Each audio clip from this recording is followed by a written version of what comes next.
అమరావతి రాజధాని నిర్మాణంపై మాజీ ముఖ్యమంత్రి వైఎస్ జగన్మోహన్ రెడ్డి సంచలన వ్యాఖ్యలు చేశారు.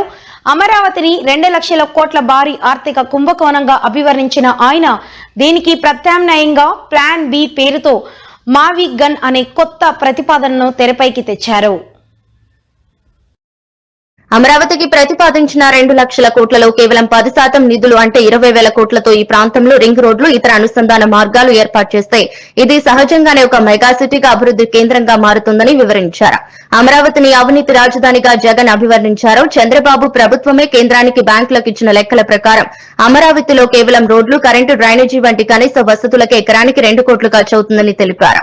ఈ లెక్కన 50,000 ఎకరాలకు 1 లక్ష కోట్లు, 1,00,000 ఎకరాలకు 2 లక్షల కోట్లు అవసరమవుతాయని, ఇది రాష్ట్రాన్ని దివాలా తీయించడానికేనని విమర్శించారు. చంద్రబాబు తన గత ప్రస్తుత పాలనలో కలిపి 7 ఏళ్లతో కేవలం 8,000 కోట్లు మాత్రమే ఖర్చు చేశారని, ఈ వేగంతో ప్రాజెక్టు పూర్తి చేయడానికి ఎన్ని దశాబ్దాలు పడుతుందని ప్రశ్నించారు. అమరావతిలో 11,000 నుంచి 14,000 వరకు చూపిస్తున్నారని మండిపడ్డారు. ప్రస్తుతం ఉచితంగా ఇసుక, భూమి, జీఎస్టీ మినహాయింపులు ఇస్తున్నా ఇంత భారీ వ్యయం ఎందుకని నిలదీశారు. CM Chandrababu, deputy CM Pawan Kalyan, మంత్రి లోకేష్ కుటుంబాలు హైదరాబాద్ లోనే ఉంటున్నాయని, వారు అమరావతికి కేవలం షటిల్ సర్వీస్ చేస్తున్నారని జగన్ ఎద్దేవా చేశారు.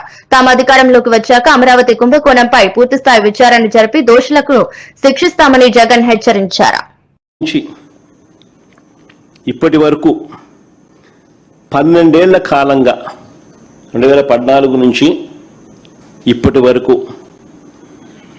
అంటే ఆయన 5 ఏళ్ళు, మళ్ళీ మధ్యలో మా 5 ఏళ్ళు, మళ్ళీ ఇప్పుడు 2 ఏళ్ళు, దాదాపుగా 12 ఏళ్ళు కాలంలో మనస్ఫూర్తిగా చంద్రబాబు నాయుడు అడుగుతానా, నువ్వు ఈ ప్రాంతంలో ఉన్నావా అని అడుగుతా ఉన్నా. మనస్ఫూర్తిగా ఇక్కడ కాపురం పెట్టావా అని అడుగుతా ఉన్నా.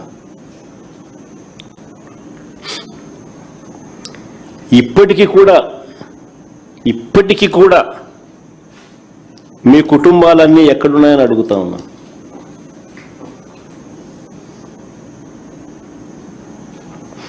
రెండు 2019 వరకు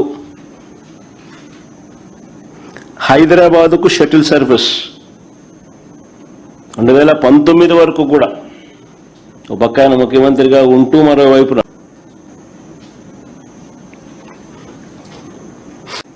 లిబరల్ 615 కోట్లతో కట్టాడు. పార్లమెంటు, దేశ రాజధాని ఢిల్లీలో పార్లమెంటు కొత్త భవనం 970 కోట్లు.